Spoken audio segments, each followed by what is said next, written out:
Otep à tous, bien-aimés frères et sœurs. La guerre politico-économique entre la CEDEAO et la Confédération de l'AES. Il y a un élément qui m'a paru vraiment stupide dans la déclaration de la CEDEAO.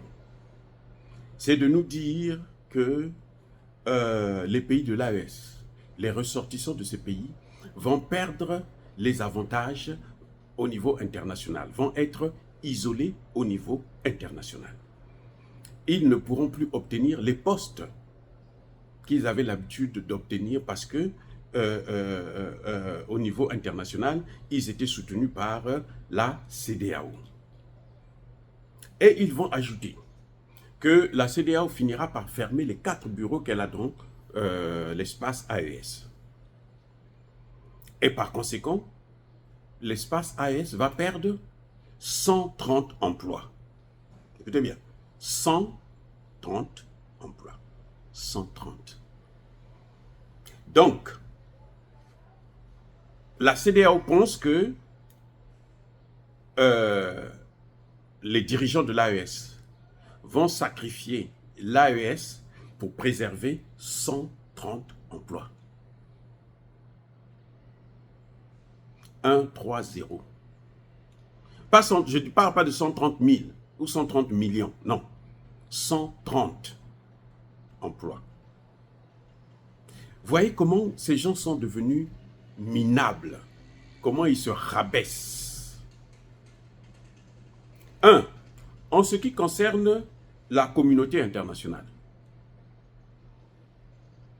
disent que les ressortissants de l'AES ne pourront pas avoir des postes au niveau de l'Union africaine parce qu'ils n'auront pas le soutien des pays de la CEDEAO. Oh, mais il faut une révélation importante là. C'est que l'Union africaine ne fonctionne pas par les compétences. Vous voyez maintenant, ça montre très bien pourquoi l'Union africaine échoue toujours. Parce que ce n'est pas les compétences que l'on cherche. C'est le soutien des États. Vous voyez, pour élire le président de la Commission de l'Union africaine, on fait croire que c'est la démocratie. Ce n'est pas la démocratie. Ce sont les États. C'est une sous-région qui soutient un candidat. Et ils font des arrangements. Ça n'a rien à voir avec la compétence. Voilà le résultat que ça donne. Donc, quand les Français disent que nous, on veut voir X ou Y à la tête, eh bien, les autres sont obligés de se soumettre. Il n'y a pas question de compétence. C'est pareil aux Nations Unies. Ce sont eux qui ont cité les Nations Unies et l'Union africaine. C'est pareil aux Nations Unies. Je dis bien, c'est pareil. Vous allez les trouver là-bas. Ce sont des États qui placent leurs ressortissants. Ils ne sont pas choisis par rapport à leurs compétences. J'ai travaillé aux Nations Unies. Je connais très bien comment ça fonctionne. J'ai vu mes collègues travailler, mes superviseurs.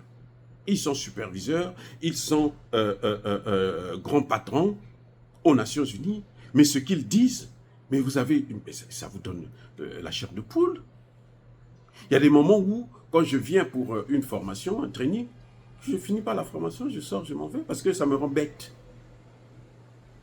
Oui, les fameux experts qui viennent, c'est des gens qui ne savent pas ce qui se passe. Je suis rentré aux Nations Unies, il n'y avait même pas une définition de ce qu'on appelait les affaires civiles. Le département dans lequel moi j'ai travaillé. Et c'est vers la fin, avant de sortir, que j'ai écrit un livre pour définir le concept même d'affaires civiles. Après avoir travaillé avec les Américains, l'armée américaine, les Nations Unies même, et ainsi de suite, c'est là que je me suis dit, bon, je vais élaborer une définition parce que ces gens-là ne savent même pas ce qu'ils sont en train de faire. Et j'ai publié un livre dans ce sens-là. Donc c'est pour vous dire que, vous voyez comment on se retrouve toujours avec des cadres bidons, parce que ce n'est pas des cadres qui sont choisis par rapport à leurs compétences. Ça, c'est le premier point.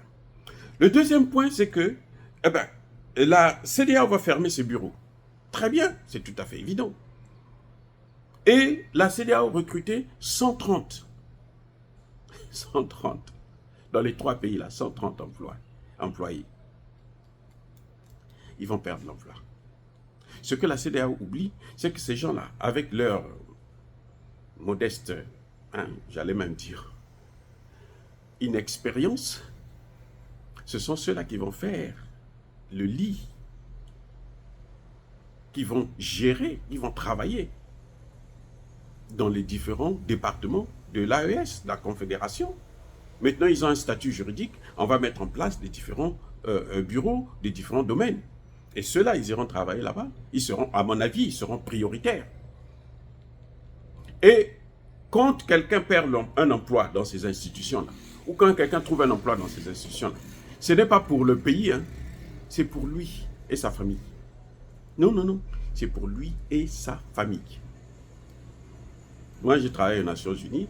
Je n'ai pas été mandaté par le Congo parce que le Congo fonctionne comme on connaît. Hein, on ne peut propulser que quelqu'un qui est de votre famille ou quelqu'un qui est de votre ethnie.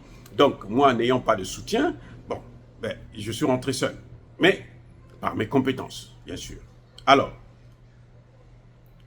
je n'envoyais pas mon argent au gouvernement congolais. Je ne nourrissais pas le Congo. Non. C'était pour moi, pour ma famille.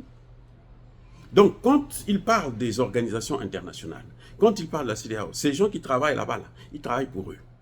Et on ne peut pas, et c'est là où je trouve ça quand même assez aberrant, on ne peut pas sacrifier 80 millions de personnes pour 130 emplois. On va revenir dans la CEDEAO qui va nous rendre esclaves des Occidentaux, encore, juste parce que il faut préserver 130 emplois. Vous voyez à quel point les gens de la CEDEAO sont devenus fous, sont devenus bêtes. Ils sont ridicules. 130 emplois. Vous voulez qu'on sacrifie tout un territoire. 130 emplois. Qu'on prenne 80 millions de personnes, qu'on mette à la disposition des Occidentaux. Regardez quel est le degré d'imbécilité de ces dirigeants africains.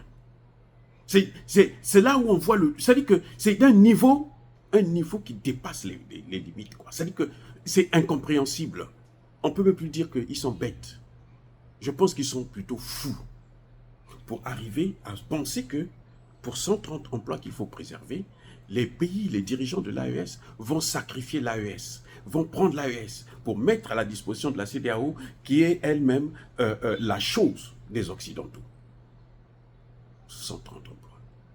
J'ai trouvé ça assez aberrant, j'ai trouvé ça assez ridicule, c'est inadmissible, c'est inacceptable, c'est incompréhensible. Voilà jusqu'où la CEDEAO se rabaisse avec... Et ça, c'est le communiqué final. Et quand vous regardez autour de la CEDEAO, hein, à cette réunion-là, vous avez plein des Occidentaux. Les maîtres, ils sont là.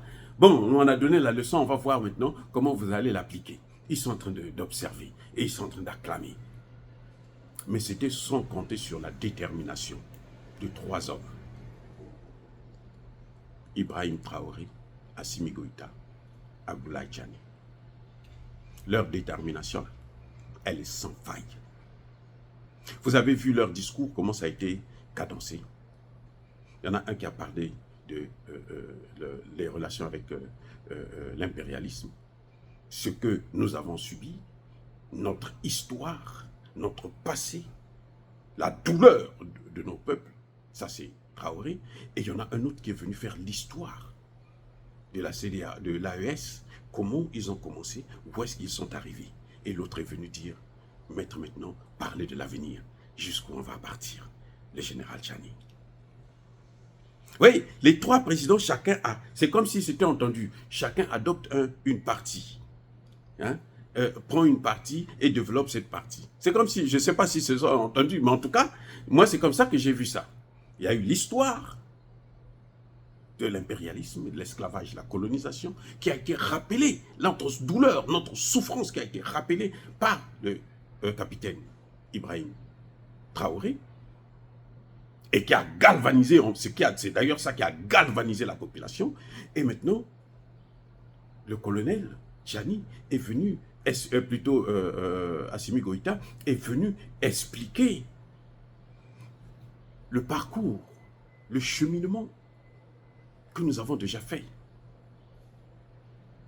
Et le général Tchani est venu montrer l'avenir, ce qui nous attend. Voyez ce qui est devant nous maintenant.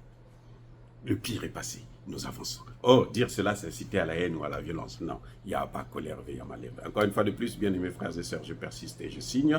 Soyez bénis, abondamment bénis par le Dieu des Kémités, par nos ancêtres angélisés. Mais que tous ceux qui persécutent le continent africain, le pillent et le déstabilisent, qu'ils soient noirs, blancs, chinois, arabes, juifs, indiens, qui qu'ils soient punis, maudits, foudroyés, neutralisés, écrasés, effacés par le Dieu des Kémités, par nos ancêtres angélisés. Vive l'Afrique éternelle. J'ai dit et bien sûr.